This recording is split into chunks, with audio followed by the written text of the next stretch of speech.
بسم الله الرحمن الرحيم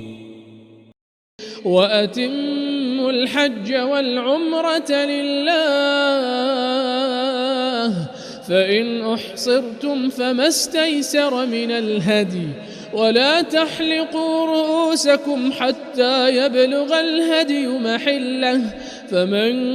كان منكم مريضا أو به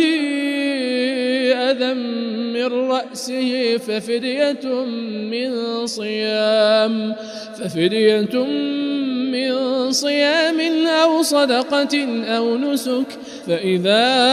أمنتم فمن تمتع بالعمرة إلى الحج فما استيسر من الهدي فمن لم يجد فصيام 3 أيام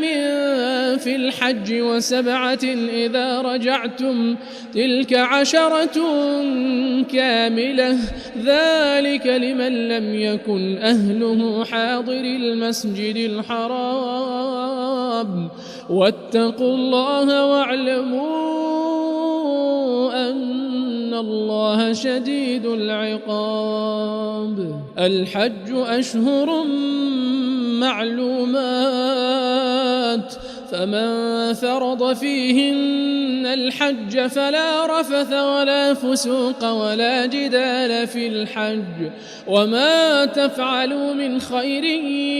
يعلمه الله وتزودوا فإن خير الزاد التقوى واتقون يا أولي الألباب ليس عليكم جناح أن تبتغوا فضلا من ربكم فإذا أفضتم من عرفات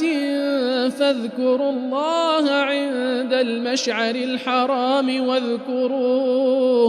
واذكروه كما هداكم وإن كنتم من قبله لمن الضالين ثم أفيضوا من حيث أفاض الناس واستغفروا الله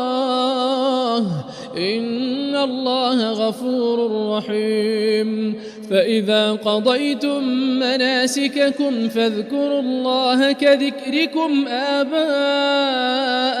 أو أشد ذكرا فمن الناس من يقول ربنا آتنا في الدنيا وما له في الآخرة من خلاق ومنهم من يقول ربنا آتنا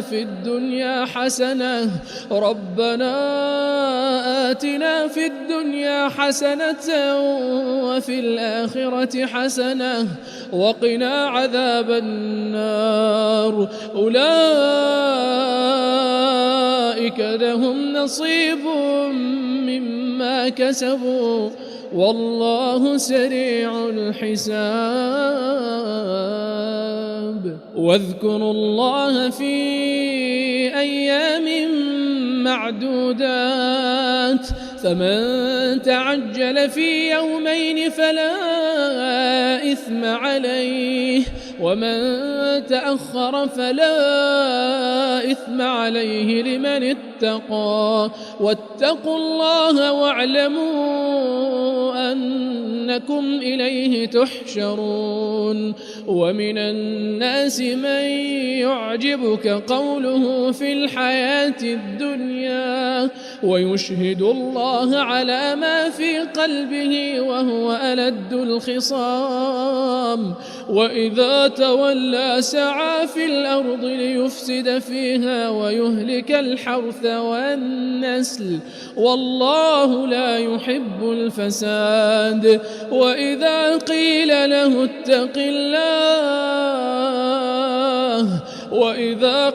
له اتق الله أخذته العزة بالإثم فحسبه جهنم ولبئس المهاد ومن الناس من يشري نفسه ابتغاء ابتغاء مرضات الله والله رؤوف بالعباد. يا أيها الذين آمنوا ادخلوا في السلم كافة ولا تتبعوا خطوات الشيطان إنه لكم عدو مبين. فإن زللتم من بعد ما جاءتكم البينات فاعلموا أن الله عزيز حكيم. هل ينظرون إلا أن يأتيهم الله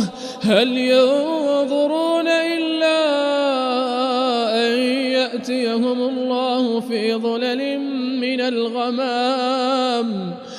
ظلل من الغمام والملائكة وقضي الأمر وإلى الله ترجع الأمور.